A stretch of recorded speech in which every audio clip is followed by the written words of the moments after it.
6.5 ಕೋಟಿ ರು ವೆಚ್ಚದ ಬಾಲಕಿಯರ ವಸತಿ ನಿಲಯ ಲೋಕಾರ್ಪಣೆ. ಇಂದು ಸರ್ಕಾರಿ ಶಾಲೆ ಮತ್ತು ವಸತಿ ನಿಲಯಗಳಲ್ಲಿ ಓದಿದ ವಿದ್ಯಾರ್ಥಿಗಳೇ ಹೆಚ್ಚಿನ ಸಾಧನೆ ಮಾಡುತ್ತಿದ್ದು, ಪರೀಕ್ಷೆಗಳಲ್ಲಿ ಉತ್ತಮ ಫಲಿತಾಂಶ ಪಡೆಯುತ್ತಿದ್ದಾರೆ. ಖಾಸಗಿ ಶಾಲೆಗಳ ಆಕರ್ಷಣೆಗೆ ಮರುಳಾಗದೆ ಸರ್ಕಾರಿ ಶಾಲೆಗಳ ಗುಣಮಟ್ಟದ ಶಿಕ್ಷಣದ ಸದುಪಯೋಗ ಪಡೆಯಬೇಕು ಎಂದು ಶಾಸಕರು ಹಾಗೂ ಕೆಎಸ್ಟಿಎಲ್ ನಿಗಮದ ಅಧ್ಯಕ್ಷ ಸಿಎಸ್ ನಾಡಗೌಡ ಅಪ್ಪಾಜಿಯವರು ಕರೆ ನೀಡಿದರು. ಪಟ್ಟಣದ ಮಾರುತಿ ನಗರದಲ್ಲಿ ಜಿಲ್ಲಾ ಪಂಚಾಯತ ಸಮಾಜ ಕಲ್ಯಾಣ ಇಲಾಖೆಯ ವತಿಯಿಂದ ಎಸ್ಸಿಪಿ ಟಿಎಸ್ಪಿ ಯೋಜನೆಯಡಿ 6.5 ಕೋಟಿ ರು ವೆಚ್ಚದಲ್ಲಿ ನಿರ್ಮಾಣಗೊಂಡ ಡಾ. ಬಿಆರ್ ಅಂಬೇಡ್ಕರ್ ಮೆಟ್ರಿಕ್ ನಂತರದ ಬಾಲಕಿಯರ ವಸತಿ ನಿಲಯದ ನೂತನ ಕಟ್ಟಡವನ್ನು ಶುಕ್ರವಾರ ಉದ್ಘಾಟಿಸಿ ಅವರು ಮಾತನಾಡಿದರು. ಸಕಾಲದಲ್ಲಿ ಪೂರ್ಣಗೊಂಡ ಕಟ್ಟಡ. 2023ರಲ್ಲಿ ಈ ವಸತಿ ನಿಲಯಕ್ಕೆ ನಾನೇ ಭೂಮಿ ಪೂಜೆ ನೆರವೇರಿಸಿದ್ದೆ. ಈಗ ನಿಯಮಿತ ಅವಧಿಯಲ್ಲೇ ಕಾಮಗಾರಿ ಪೂರ್ಣಗೊಂಡು ಉದ್ಘಾಟನೆ ಮಾಡುತ್ತಿರುವುದು ಸಂತಸ ತಂದಿದೆ. ಮೊಬೈಲ್ ಮತ್ತು ಟಿವಿ ಗೀಳಿನಿಂದ ಮಕ್ಕಳನ್ನು ದೂರವಿಡಲು ಇಂದು ಶ್ರೀಮಂತರೂ ಸಹ ಮಕ್ಕಳನ್ನು ಹಾಸ್ಟೆಲ್ಗೆ ಸೇರಿಸುತ್ತಿದ್ದಾರೆ. ಸರ್ಕಾರಿ ಹಾಸ್ಟೆಲ್ಗಳಲ್ಲಿ ಡಿಜಿಟಲ್ ಕ್ಲಾಸ್ ಸೇರಿದಂತೆ ಅತ್ಯುತ್ತಮ ಸೌಲಭ್ಯಗಳಿವೆ ಎಂದು ಶಾಸಕರು ತಿಳಿಸಿದರು. ಗುತ್ತಿಗೆದಾರರಿಗೆ ಕಿವಿಮಾತು ಮತ್ತು ಸುರಕ್ಷತೆಗೆ ಸೂಚನೆ. ಕಟ್ಟಡದ ಕಾಮಗಾರಿ ವೀಕ್ಷಿಸಿದ ಶಾಸಕರು ರಸ್ತೆ ಮಟ್ಟಕ್ಕಿಂತ ಕಟ್ಟಡದ ಎತ್ತರ ಕಡಿಮೆ ಇರುವುದಕ್ಕೆ ಗುತ್ತಿಗೆದಾರರಿಗೆ ಕಿವಿಮಾತು ಹೇಳಿದರು. ಮಳೆಗಾಲದಲ್ಲಿ ನೀರು ನಿಲ್ಲದಂತೆ ಎಚ್ಚರಿಕೆ ವಹಿಸಲು ಸೂಚಿಸಿದ ಅವರು, ಬಾಲಕಿಯರ ಸುರಕ್ಷತೆ ದೃಷ್ಟಿಯಿಂದ ಕಾಂಪೌಂಡ್ ಎತ್ತರವನ್ನು ಹೆಚ್ಚಿಸಿ ಅದರ ಮೇಲೆ ತಂತಿಯ ಬೇಲಿ ಅಳವಡಿಸಬೇಕು ಎಂದು ನಿರ್ದೇಶನ ನೀಡಿದರು. ಅಲ್ಲದೆ ಹಾಸ್ಟೆಲ್ ಬಳಿ ಮಿನಿ ಬಸ್ ನಿಲುಗಡೆ ಭರವಸೆ ನೀಡಿದರು.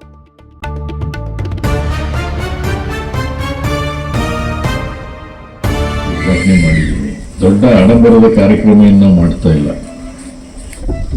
ನಾನು ಈ ಭೂಮಿ ಪೂಜೆ ಮಾಡಿದವನು ನಾನೇ ಅವಾಗ ಬಂದು 2013 ಡಿಸೆಂಬರ್ ತಿಂಗಳಲ್ಲಿ 2023 ಡಿಸೆಂಬರ್ ತಿಂಗಳಲ್ಲಿ ಬಂದು ಭೂಮಿ ಪೂಜೆ ಮಾಡಿದ್ದೀವಿ. ಇವರು ಕಾಲಮಿತಿಯಲ್ಲಿ ಇವತ್ತು ಮುಗಿಸಿದ್ದಾರೆ. ಹಾಸ್ಟೆಲ್ಗಳಿಗೆ ಒತ್ತಡ ಹೆಚ್ಚಾಗ್ತಾ ಇದೆ. ಸ್ಥಿತಿವಂತರು ಕೂಡ ತಮ್ಮ ಮಕ್ಕಳನ್ನು ಹಾಸ್ಟೆಲ್ಗೆ ಬಿಡಬೇಕಂತಾರೆ. ನಾನು ಅದನ್ನು ಆಲೋಚನೆ ಮಾಡ್ತಾ ಇದ್ದೆ, ಯಾಕೆ ಈ ಸ್ಥಿತಿವಂತರ ಮಕ್ಕಳನ್ನು ಹಾಸ್ಟೆಲ್ಗೆ ಬಿಡಬೇಕಂತಾರೆ. ಕೊನೆಗೆ ಉತ್ತರ ಸಿಕ್ಕಿದ್ದು, ಮನೆಯಲ್ಲಿದ್ದರೆ ಆ ಟಿವಿಗೆ ಅಂಟುಕೊಂಡ್ಬಿಡ್ತಾರೆ, ಅದರ ಜೊತೆ ಮೊಬೈಲಿಗೆ ಅಂಟುಕೊಂಡ್ಬಿಡ್ತಾರೆ. ಆ ನಂತರ ಗೆಳೆಯರ ಸ್ನೇಹಿತರ ಜೊತೆ ಆ ಲಿಬರ್ಟಿ ತಗೊಂಡು ವಾರಕ್ಕೆ 2 ಸಲ 3 ಸಲ ಹೊರಗಡೆ ತಿಂಡಿ ತಿನಿಸು ತಿನ್ನಕ್ಕೆ ಹೋಗ್ಬಿಡ್ತಾರೆ. ಅಭ್ಯಾಸದ ಕಡೆ ಲಕ್ಷ್ಯ ಕಡಿಮೆ, ಇಂಥದಕ್ಕೆಲ್ಲ ಲಕ್ಷ್ಯ ಹೆಚ್ಚಾಗುತ್ತೆ ಅಂತೇಳಿ ಇವತ್ತು ಎಷ್ಟೋ ಜನ ನೋಡ್ತೀವಿ ನಾವು ಹಾಸ್ಟೆಲ್ಗೆ ಬಹಳ ಒತ್ತನ್ನು ಕೊಡ್ತಾರೆ. ಶಾಲೆಗಳಲ್ಲಿ ಮತ್ತು ಸರ್ಕಾರಿ ಹಾಸ್ಟೆಲ್ಗಳಲ್ಲಿ ಓದುವಂಥ ಮಕ್ಕಳು ಬಹಳ ಉನ್ನತವಾಗಿರ್ತಕ್ಕಂಥ ಮಾರ್ಕ್ಸ್ ಅನ್ನ ಪಡಿತಾ ಇದ್ದಾರೆ, ಹೈಯೆಸ್ಟ್ ಮಾರ್ಕ್ಸ್ ಪಡಿತಾ ಇದ್ದಾರೆ.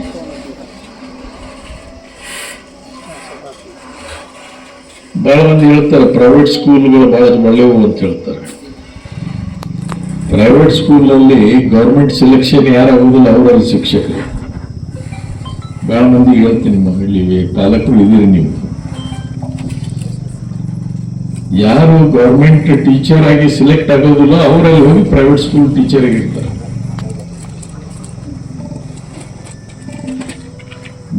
ಬಿಲ್ಡಿಂಗ್ ಚೆನ್ನಾಗಿ ಕಟ್ಟಿರ್ತಾರೆ, ನೋಡ್ಲಿಕ್ಕೆ ಬಹಳ ಚೆನ್ನಾಗಿ ಕಾಣುತ್ತೆ. ಇವಾಗ ಬಹಳಷ್ಟು ಆಕರ್ಷಣೀಯವಾಗ್ತಕ್ಕಂಥ ಒಂದು ರೀತಿಯಲ್ಲಿ ಅವರು ವಹಿವಾಟುಗಳಿರ್ತಾವೆ. ಗಾಡಿಗಳು ಇಡ್ತಾರೆ, ತಿಂಡಿ ಇಡ್ತಾರೆ, ಡ್ರೆಸ್ ಕಂಪಲ್ಸರಿ ಯೂನಿಫಾರ್ಮ್ ಅಂತ ಇಡ್ತಾರೆ. ಇವತ್ತು ನಮ್ಮ ಆಶ್ರಮ ಸ್ಕೂಲ್ಗಳಿದಾವೆ, ಎಲ್ಲಿ ಹಿರೇಮರಳಲ್ಲಿ. ಅಲ್ಲಿ ಮಕ್ಕಳು ಯಾವ ರೀತಿಯಾಗಿರ್ತಾವಂದ್ರೆ, ಒಂದು ಕೊಠಡಿಯಲ್ಲಿ 15-20 ಮಕ್ಕಳು ಇರ್ತಾವೆ. ಒಂದು ರೂಮ್ನಲ್ಲಿ 15-20 ಮಕ್ಕಳು ಮಲಗ್ತಾರೆ. ಊಟ ಸಾಧಾರಣವಾಗಿರ್ತಕ್ಕಂಥ ಊಟ. ಅವರ ಹೈಯೆಸ್ಟ್ ಮೆಡಿಕಲ್ ಎಂಜಿನಿಯರಿಂಗ್ ಸೀಟ್ಸ್ ಎಲ್ಲಿ ಪಡಿತಾರೆ ಅಂದ್ರೆ ಅಲ್ಲಿಯವರೇ ಪಡಿತಾರೆ. ಮತ್ತು ಶಿಕ್ಷಣಕ್ಕೆ ಹೆಚ್ಚು ಒತ್ತು ಕೊಡ್ತಾರೆ. ಪ್ರೈವೇಟ್ ಸ್ಕೂಲ್ಗಳು ಸರ್ಕಾರಿ ಶಾಲೆಗಳಿಗಿಂತ ಒಳ್ಳೆ ಶಿಕ್ಷಣ ಕೊಡ್ತಾರೆ ಅನ್ನುವಂಥದ್ದು ಅಭಿಪ್ರಾಯ ಏನಿದೆ, ದಯವಿಟ್ಟು ಅದನ್ನು ನಿಮ್ಮ ಮನಸ್ಸಿನಿಂದ ತೆಗೆದು ಹಾಕ್ರಿ ಪಾಲಕರೇ ಅಂತ ಅಪೀಲ್ ಮಾಡ್ಕೊಳ್ತೀನಿ ನಾನು. ಇವತ್ತು ಗೌರ್ಮೆಂಟ್ ಸ್ಕೂಲ್ನಲ್ಲೂ ಕೂಡ ನಾವು ಇವತ್ತು ಈ ಕ್ಲಾಸ್ಗಳನ್ನ ಪ್ರಾರಂಭ ಮಾಡಿದ್ದೀವಿ. ಪ್ರತಿ ಗೌರ್ಮೆಂಟ್ ಸ್ಕೂಲ್ನಲ್ಲಿ ಕೂಡ ಈ ಕ್ಲಾಸ್ಗಳದಾವೆ, ಡಿಜಿಟಲ್ ಕ್ಲಾಸ್ಗಳು. ಮಕ್ಕಳಲ್ಲಿ ಇವತ್ತು ನಾವು ವಿದ್ಯಾರ್ಥಿಯನ್ನು ನೋಡ್ತಾ ಇದ್ದೀವಿ, ವಿದ್ಯಾ ಅರ್ಹತೆಯನ್ನ ಹೆಚ್ಚು ನೋಡ್ತಾ ಇರೋದು ಅವರಲ್ಲಿ. ಇವತ್ತು IAS KS ಎಷ್ಟು ಜನ ಬಡ ಮಕ್ಕಳು ಇವತ್ತು ಆಗಿದ್ದಾರೆ ಅಂದ್ರೆ ನಾವು ಆಶ್ಚರ್ಯ ಪಡಬೇಕು. ತಾಳಿಕೋಟಿ ಮಿನಿ ವಿಧಾನಸೌಧಕ್ಕೆ 8.5 ಕೋಟಿ ಇದೆ. ಮತ್ತು 6,500 ಕೋಟಿ ಅಂತಂದ್ರೆ 6,50 ಕೋಟಿ, ಅದು 8.5 ಕೋಟಿ. ಸಾಕಷ್ಟು ಸರ್ಕಾರ ಇದ್ರ ಬಗ್ಗೆ ಮಕ್ಕಳು ಚೆನ್ನಾಗಿರಲಿ, ಅವರು ಕೂಡ ಅಂಡರ್ ಪ್ರಿವಿಲೇಜ್ಡ್ ಅನ್ನುವಂಥ ಭಾವನೆ ಬರಬಾರದು, ಒಳ್ಳೆ ವಾತಾವರಣದಲ್ಲಿ ಓದಲಿ ಕಲೀಲಿ ಅಂತ ಹೇಳಿ ಇಷ್ಟೊಂದು ಚೆನ್ನಾಗಿ ಮಾಡಿದ್ದಾರೆ. ಕೈಲಿ ಕಟ್ಟಬೇಕು ಅಂತ ಪ್ರೀ ಮ್ಯಾಟ್ರಿಕ್ ಗರ್ಲ್ಸ್ ಹಾಸ್ಟೆಲ್ ಕೆಡಿ ಕಟ್ಟಬೇಕಂತೆ, ಸೋರುತ್ತಂತೆ ಸರ್ಕಾರ ದವಾಖಾನೆ ಹತ್ರ. ಅದ್ರದ್ದು ನನಗೆ ರಿಟೇಲ್ ಎಸ್ಟಿಮೇಟ್ಸ್ ಮತ್ತೊಂದು PWD ರಿಪೋರ್ಟ್ಸ್ ಕೊಡಿ, ನಾನು ಇದೇ ವರ್ಷದ ಬಜೆಟ್ನಲ್ಲಿ ಕೂಡ ಅದನ್ನು ಸೇರಿಸಿ ಸ್ಯಾಂಕ್ಷನ್ ಮಾಡಿಸ್ಲಿಕ್ಕೆ ಪ್ರಯತ್ನ ಮಾಡ್ತೀನಿ. ಎಂಜಿನಿಯರ್ ಕೂಡ ನೀವು ಸ್ವಲ್ಪ ಲಕ್ಷ್ಯ ಹಾಕಬೇಕು ಲೇಬಲ್ಸ್ ಅದು ಕೊಡುವಾಗ. ಇದು ನೋಡಿ, ಇದು ರೋಡ್ಗಿಂತ ಬಿಲ್ಡಿಂಗ್ ಸ್ವಲ್ಪ ಡೌನ್ ಆಗಿದೆ. ಯಾಕಂದರೆ ನೀರೆಲ್ಲ ಹೆಚ್ಚು ಮಳೆ ಆದರೆ ಅಲ್ಲೇ ಎಲ್ಲಿ ಏನು ಮಾಡಿರೋದು ಅದಕ್ಕೊಂದು ಮತ್ತು ಚೇಂಬರ್ ಮಾಡಿ ಹೋಗೋಂಗೆ ಮಾಡಿದೆ. ಆದರೂ ಯಾವಾಗಲೂ ಕೂಡ ಬಿಲ್ಡಿಂಗ್ ಈ ರೋಡ್ ಹೈಟ್ಗಿಂತ ಯಾವಾಗಲೂ ಜಾಸ್ತಿ ಇರಬೇಕು. ಅದು ಯಾಕೆ ಹಿಂಗೆ ಮಾಡಿ ಡಿಸೈನ್ ಮಾಡಿದ್ರೆ ಗೊತ್ತಿಲ್ಲ ನನಗೆ. ಯಾಕಂದ್ರೆ ಅಲ್ಲೆಲ್ಲ ನೀರು ನಿಂತಾಗ ಮಳೆಯಿಂದ ಬಂದರೆ ಎಲ್ಲ ವೆಟ್ ಮಾಡ್ಕೊಂಡು ಹೋಗ್ಬೇಕು, ಕಾಲೆಲ್ಲ ನೀರಾಗ ಗೊತ್ತು. ಇವೆಲ್ಲ ನೀವು ಮೊದಲೇ ನೋಡಬೇಕು. ಲೆವೆಲ್ಸ್ ಕೊಡುವಾಗ ಈ ಭೂಮಿಗಿಂತ ಲೋ ಇದೆ, ಈ ಭೂಮಿಗಿಂತ ಅದು ಲೋ ಇದೆ. ಇಂಥವೆಲ್ಲ ಸ್ಮಾಲ್ ಥಿಂಗ್ಸ್ ಸ್ವಲ್ಪ ಅಬ್ಸರ್ವ್ ಮಾಡಿರಿ. ಬಿಲ್ಡಿಂಗ್ ಕಟ್ಟುವುದಂದ್ರೆ ಕೇವಲ ಸರ್ಕಾರಿ ಬಿಲ್ಡಿಂಗ್ ಕಟ್ಟುವುದಂದ್ರೆ ಅದರಲ್ಲಿ ಏನಾದರೂ ಸಣ್ಣ ಪುಟ್ಟ ಬದಲಾವಣೆ ಮಾಡಬೇಕಂದ್ರೆ ನಾವು ಮಾಡಬೇಕಾಗ್ತದೆ. ಆಮೇಲೆ ಕಂಪೌಂಡ್ ಕೂಡ ಇದು ಭಾಳ ಸಣ್ಣ ಕಂಪೌಂಡ್ ಆಗಿದೆ, ನಾನು ನೋಡಿದೆ ಇದರಲ್ಲಿ.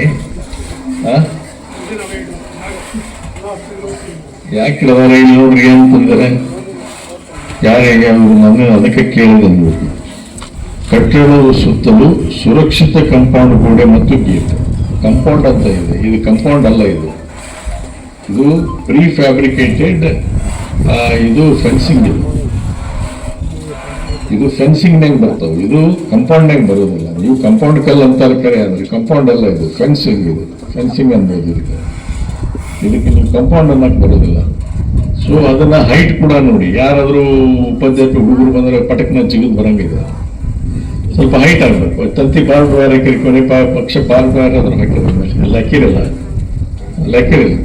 ತಂತಿ ಮುಂದೂ ಹಾಕಿ ಕೊನೆಗೆ ಅಟ್ಲೀಸ್ಟ್ ತಂತಿ ಹಾಕಿ ಸುರಕ್ಷಿತವಾಗಿ ಅವ್ರು ಯಾರು ಜಿಗಿದ ಬರುವಂಗೆ ಬೇಡ. ಅದಕ್ಕೆ ಹೇಳ್ತೀನಿ, ರಾತ್ರಿ ಯಾರೋ ಕಂಡು ಬಂದರು ಇದು ಬಂದರು. ಯಾಕಂದರೆ ಹೆಣ್ಮಕ್ಳಿಗೆ ಹೆಚ್ಚು ಪ್ರೈವಸಿ ಇರಬೇಕು, ಹೆಣ್ಮಕ್ಳಿಗೆ ಪ್ರೈವಸಿ ಹೆಚ್ಚು. ಯಾಕಂದರೆ ನಾವು ನೋಡ್ತೀವಿ ದಿನನಿತ್ಯ ಕೆಲವು ಘಟನೆಗಳು ನಡೀತಾವೆ, ಯಾವ ನಡಿಬಾರ್ದು. You should take utmost care and give highest security to woman ಕೊಡಬೇಕಾದ್ರೆ ನಮ್ಮ ಕರ್ತವ್ಯ. ಆ ಕೆಲಸವನ್ನು ಮಾಡಿರಿ. ಅದನ್ನು ಮಾಡೋಣ. ಮುಂದೆ ಕಾಲೇಜು ಮತ್ತು ಸ್ಟಾರ್ಟ್ ಆಗ್ತವೆ, ಸ್ಕೂಲು ಕಾಲೇಜ್ ಸ್ಟಾರ್ಟ್ ಆಗ್ತವೆ. ಅಷ್ಟರಲ್ಲಿ ಒಂದು ಬಸ್ಸನ್ನು ಇಲ್ಲಿಗೆ ಮಿನಿ ಬಸ್ಸನ್ನು ಬಿಡುವಂಥ ವ್ಯವಸ್ಥೆ ಖಂಡಿತವಾಗಿ ಮಾಡಿಕೊಡೋಣ. ಯಾಕಂದರೆ ನಿಮಗೆ ರೂಲ್ಸ್ ಬರಬೇಕಾಗ್ತದೆ, ಖಂಡಿತವಾಗಿ ಈ ಬಸ್ ಅನುಕೂಲ ಮಾಡಿಕೊಡೋಣ ಅನ್ನುವಂಥ ಹೇಳ್ತೇನೆ. ಲೋಕೋಪಯೋಗಿ ಇಲಾಖೆಯ AEE AB ರೆಡ್ಡಿ ಕಟ್ಟಡದ ತಾಂತ್ರಿಕ ವಿವರ ನೀಡಿದರು.